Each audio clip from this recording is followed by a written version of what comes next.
16. Edwin Hughes. Some essentials of piano playing. When one has read with pleasure and profit the published ideas of a musical worker and thinker, it is always an interesting experience to meet such an one personally and have the opportunity to discuss points of special import, particularly when the meeting can take place in some ideal spot in the old world. Such was my thought in visiting Mr. Edwin Hughes, an American who has made a name and place for himself among the pianists and teachers of Europe. After years of study in Vienna with Leschetizky, where he also acted as one of the Vorbereiters, he has established himself in Munich, where he feels he has found a true home of music and art. Here, amid beautiful and artistic surroundings, he lives and works, dividing his time between teaching and concert playing. As a pianist, Mr. Hughes has met with gratifying success in the most important cities of Germany, while as a teacher he has been sought by students from almost every state in America, from Maine to Texas, and also from Canada. What has given him special satisfaction is that during the past year a number of pupils have come to him from the conservatory here in Munich. They have been greatly pleased with their progress, only regretting they had not come to him before. As to whether he uses the Leschetizky method in its entirety, Mr. Hughes testified in the affirmative. If you were to ask Leschetizky about the Leschetizky method, he would probably laugh and tell you he has no method, or he would tell you his method consists of only two things: firm fingers and pliable wrist. These are the principles upon which I base the technical training of my pupils. I first establish an arched hand position and then test the firmness of the fingers and knuckle joints by tapping them.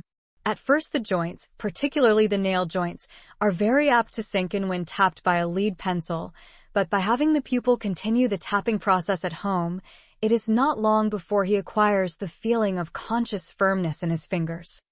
Along with this exercise, it is most important to begin at once with wrist exercises, as otherwise, from the effort to acquire firmness of finger, the wrist may become stiff and unwieldy.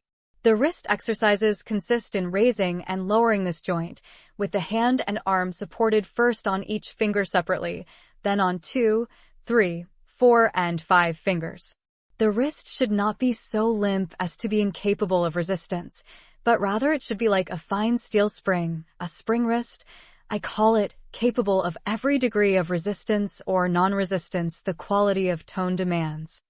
High finger action is not so necessary for beginners as most piano teachers imagine. It is much easier to teach pupils to raise their fingers high than it is to teach them the acquisition of the legato touch at the piano, which is only to be attained by playing close to the keys, without raising the fingers. It is difficult to get pupils to play a perfect legato who have had years of training with high finger action, something which should be taken up for non-legato and staccato finger work after the more difficult legato touch has been mastered. Tone production.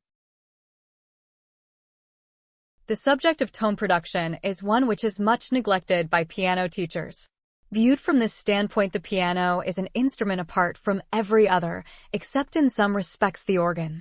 A young violinist, cellist, or flutist has to study for some time before he can produce a tone of good musical quality on his instrument. Think what the beginner on the violin has to go through before he can make a respectable middle C, but anybody, even a totally unmusical person, can play middle C on the piano without the least trouble. It is just this ease in tone production at the piano which leads to carelessness as to the kind of tone produced, and so piano teachers, above all others, complain they cannot get their pupils to listen to what they are playing. Pupils should be made to listen, by means of a special course in tone production, which should go hand in hand with the technical exercises used at the very beginning. Otherwise they imagine they are making music when they place the printed page on the rack and set the correct keys in motion. There is no other instrument with which it is so easy to bluff a large part of the audience, for the character of the piano is such that the general public often think it fine music if the player makes a big noise. Pianists of considerable reputation often take advantage of this lack of discrimination on the part of piano recital audiences, which, above all the other audiences, seem peculiarly incapable of judging correctly the musical value of a performance. Of the hundreds of piano recitals which take place yearly in the musical centers of Europe, only a comparatively small number are of real musical interest. In many cases, it seems as though the players were merely repeating something learned by rote, in an unknown language, just as though I should repeat a poem in Italian. The words I might pronounce after a fashion, but the meaning of most of them would be a blank to me, so how could I make others understand them? Rhythm in piano playing. The subject of rhythm is an important one, and more attention should be given it. Leschetizky once said that tones and rhythm are the only things which can keep the piano alive as a solo instrument. I find in pupils who come to me so much deficiency in these two subjects that I have organized classes in ear training and rhythm. If pupils have naturally a poor sense of rhythm, there is no remedy equal to practicing with a metronome, using this instrument of torture daily until results are evident, when, of course, there must be a judicious slowing down in its use. The mechanical sense of rhythm, the ability to count 3 or 4 to a measure, and to group the notes of a piece correctly, can be taught to any person if one has the patience. But for those delicate rhythmic nuances required by a Chopin mazurka or a Viennese waltz, a specific rhythmic gift must be possessed by the pupil. Leschetizky says little to his pupils on the subject of technique. I cannot remember his having spoken a dozen words to me on the subject during all the time I have known him. His interest, of course, lies wholly in the matter of interpretation, and technique comes into consideration only as a means and never as an end. Leschetizky likes to have the player talk to him, ask questions, do anything but sit still and not speak. How do I know you comprehend my meaning, he asks, that you understand what I am talking about if you say nothing? At first a student may be silent from nervousness, but if he is bright he will soon catch on and see what is expected of him.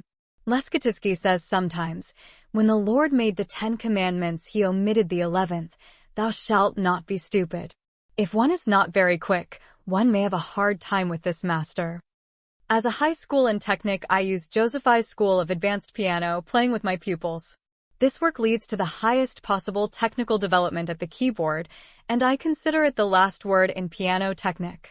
The hundreds of exercises have been devised with most wonderful ingenuity, and the musicianship of the author stands out on every page. The book is not a dry series of techniques, but has vital connection with all the big technical problems found in the literature of the piano. In teaching, I consider a second piano an absolute necessity.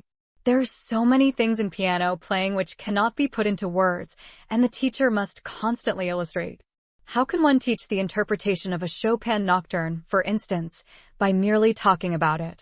I can say, play loud here, soft there, but how far do such directions go toward an artistic conception of the piece? One cannot indicate the swell of a melody, the tonal and rhythmic nuance of a gruppetto, and 1,000 other things in any other way than by the living example. Through imitation one learns rapidly and surely, until one reaches the point where the wings of one's own individuality begin to sprout. About memorizing.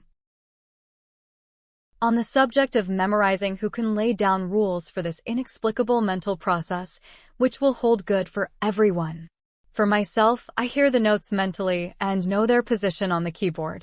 In actual performance, much must be left to finger memory, but one must actually have the notes in his mind as well as in his fingers. Before a concert, I go over all my program mentally and find this an excellent method of practice when traveling from one city to another. To those who study with me, I say, you must try various methods of memorizing. There is no universal way. Each must find out by experiment which is most suited to his individual case. With some pianists, visual memory of the printed page plays the principal role in memorizing. With others, visual memory of the notes on the keyboard. With still others, ear memory, or memory of the harmonic progressions. I believe in making the pupil familiar with all these different ways, so that he may find out which one is most helpful to him. For pupils with weak hands and arms, I recommend simple gymnastic exercises to be done morning and evening. Physical strength is a very necessary essential for a brilliant technique. The student who would accomplish big things must possess it in order to succeed. Keeping technique in repair. The only way to keep one's technique in repair is to be constantly working at it. Technique is the mechanical part of music making. To keep it in good working order, one must be constantly tinkering with it, just as the engine driver tinkers with his locomotive or the chauffeur with his automobile. In the course of his technical study, every intelligent pupil will recognize certain exercises which are particularly important for the mechanical well-being of his playing. From these exercises, he will plan his daily schedule of technical practice. In order to keep a large repertoire going at the same time, one must have a weekly practice plan, which will allow for a frequent repetition of the pieces. Those pieces which have been recently added to one's list will require more frequent repetition, while those which have been played for a longer period may be left for an occasional brushing up. Frequent playing before others, either publicly or privately, is above everything else to be recommended to the pianist, as the greatest incentive to keeping up his repertoire and toward growing in his art. American versus European conditions. In America, many people who have little talent study music, intending to make it their profession, whereas in Europe there is such a profusion of music and music making that only those of more than average gifts think of making music their life work. In America, we are still in the making, from a musical standpoint, and although we have accomplished much, there is still much to be done. It is the office of the piano teacher in America to make music study easy and interesting to pupils of moderate ability. Just these conditions have brought about very excellent methods of piano and music study for American children, which have no counterpart in Europe.